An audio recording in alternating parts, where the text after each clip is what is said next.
최근 갤럭시 S25 시리즈가 발표되었습니다. 새로운 디자인과 강력한 카메라 등 여러가지 많은 것들이 바뀌었는데요. 그렇다면 갤럭시의 라이벌인 아이폰과 비교를 안 해볼 수 없겠죠? 이번 갤럭시 S25와 아이폰 16은 과연 어떤 부분이 어떻게 다른지 지금 저와 같이 자세히 알아보시죠. 오늘은 갤럭시 S25와 아이폰 16을 비교하여 어떤 것이 자신과 맞는지 도움을 드리도록 하겠습니다. 먼저 화면 크기와 종류를 알아보겠습니다. 갤럭시 S25의 기본 모델은 6.2인치이고 S25 플러스는 6.7인치, 그리고 S25 울트라는 6.9인치로 총 3가지의 모델인데요. 반면 아이폰 16의 기본 모델은 6.1인치, 플러스는 6.7인치이고 프로는 6.3인치, 프로 맥스는 6.9인치로 이렇게 총 4가지의 모델입니다. 사실 크기는 S25 시리즈나 아이폰 16 시리즈 모두 큰 차이가 없는데요. 크기 이외에도 디자인 역시 이번 S25 울트라의 모서리가 직각에서 유선형으로 바뀌면서 이제 갤럭시나 아이폰 모두 카메라를 제외한 외형적인 디자인은 같다고 볼 수 있겠습니다. 이번엔 120Hz 화면 주사율입니다.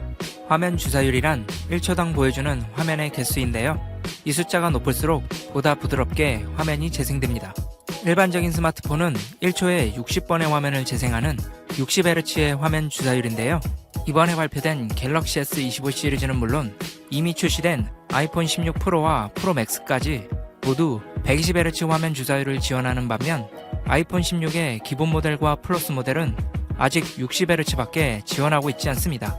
따라서 120Hz 화면 주사율이 중요하신 분은 아이폰 16의 기본 모델과 플러스 모델을 제외한 갤럭시 S25 시리즈나 아이폰 16 프로와 프로 맥스만 고려하시면 될 것 같습니다. 그러나 이 화면 주사율에 대한 차이를 잘 못 느끼시는 분들도 있으니 가까운 매장을 통해 체험하신 후 자신에게 120Hz 화면 주사율이 꼭 필요한 요소인지 판단하시고 구매하시기 바랍니다. 이번엔 칩셋입니다. 스마트폰의 칩셋은 컴퓨터로 치면 CPU, 즉 스마트폰의 전반적인 성능을 담당하는 두뇌라고 할 수 있는데요. 이번 갤럭시 S25 시리즈는 모두 스냅드래곤 8 엘리트 칩셋이 탑재되었습니다. 반면 아이폰 16의 기본 모델과 플러스 모델, 즉 일반 버전은 A18 칩셋이 탑재되고 프로와 프로 맥스, 즉 프로 버전은 A18 프로 칩셋이 탑재되었습니다. 이번 S25에 탑재된 스냅드래곤 8 엘리트 칩셋은 전작인 S24의 칩셋 성능에 비하면 약 20% 정도 좋아졌는데요. 이 칩셋은 아이폰 16 시리즈에 비해 약 10% 차이로 약간 앞서거나 거의 비슷한 성능을 보여주고 있습니다. 허나 게임 같은 경우 iOS, 즉 아이폰 OS가 안드로이드보다 최적화가 더 잘 되어 아이폰 16 시리즈가 S25 시리즈보다 좀 더 좋은 게임 성능이 나오는데요. 따라서 고사양의 게임을 주로 하신다면 아이폰 16 프로 시리즈가 가장 좋은 선택이 되겠습니다. 허나 S25도 성능이 많이 좋아졌기 때문에 대부분의 작업과 게임에서 아이폰 16 시리즈와 큰 차이 없이 사용하실 수 있을 것으로 보입니다. 이번에는 램입니다. 스마트폰의 램 용량이 많을수록 여러가지 앱을 실행해도 리프레시, 즉 다시 실행되지 않고 앱을 실행했던 상태가 그대로 유지되는데요. 이번 갤럭시 S25 시리즈는 모두 12기가의 램을 탑재하였습니다. 반면 아이폰 16 시리즈는 모두 8기가의 램을 탑재하였는데요. 아이폰 16의 램 용량이 기존보다 늘어났지만 이번 갤럭시 S25에서 모두 12기가의 램 용량을 탑재하여 다시 아이폰 16과 갤럭시 S25의 램 용량의 격차는 유지되었습니다. 따라서 멀티태스킹 작업, 즉 여러 앱을 동시에 많이 사용하신다면 S25 시리즈를 고려하시는 게 좋을 것 같습니다. 이번엔 저장 용량입니다. 이번 갤럭시 S25 시리즈의 기본 저장 용량은 256기가입니다. 반면 아이폰 16은 기본 모델과 플러스 모델, 그리고 프로 모델의 기본 저장 용량은 128기가이고 프로 맥스만 256기가가 기본 저장 용량인데요. S25 시리즈는 뭘 구매하든 256기가가 기본 저장 용량이지만 아이폰 16은 256기가의 저장 용량을 사용하려면 일반 버전은 추가 금액을 내고 용량을 늘리거나 아니면 프로맥스를 사용해야 합니다.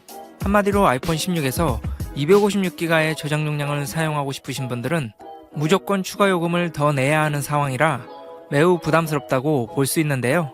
따라서 사진이나 동영상 등을 많이 찍으시는 분들에게는 S25 시리즈가 아이폰 16 시리즈에 비해 용량 대비 가격적인 부분은 좀 더 좋다고 볼 수 있겠습니다.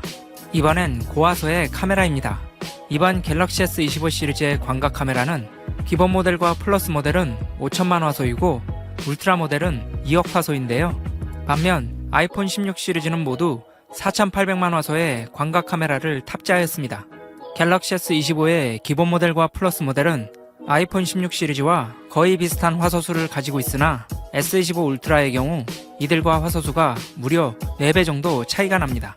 특히 S25 울트라의 2억 화소 광각 카메라가 빛이 많은 주광엔 놀라운 디테일을 보여줄 것으로 기대되나 이 정도 디테일의 차이는 확대해서 보거나 큰 모니터로 보지 않는 한 차이를 구별하긴 힘들 것으로 보이는데요. 하지만 자신만의 추억을 최고의 디테일로 남기고 싶다고 하시면 S25 울트라가 가장 좋은 선택이 될 것 같습니다. 이번엔 망원 카메라입니다. 망원 카메라는 주로 멀리 있는 사물을 선명하게 찍을 때 사용됩니다. 허나 아이폰 16 기본 모델과 플러스 모델은 망원 카메라가 없는데요.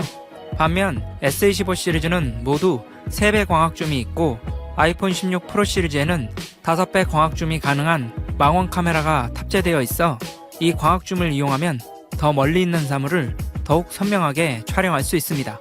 또한 S25 울트라는 3배 광학줌은 물론 5배 광학줌까지 총 2개의 망원 카메라가 탑재되어 있는데요.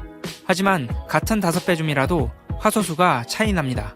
S25 울트라의 5배 망원은 5천만 화소이고 아이폰 16 프로 시리즈의 망원은 1200만 화소로 S25 울트라의 5배 망원의 화소수가 더 많습니다. 이 화소수뿐만 아니라 망원 센서 크기도 다른데요. S25 울트라의 망원 센서 크기가 아이폰 16 프로 시리즈의 망원 센서 크기보다 더 크기 때문에 같은 광학 5배 망원이라고 하여도 S25 울트라가 아이폰 16 프로 시리즈보다 더 좋은 품질의 촬영을 할 수 있습니다.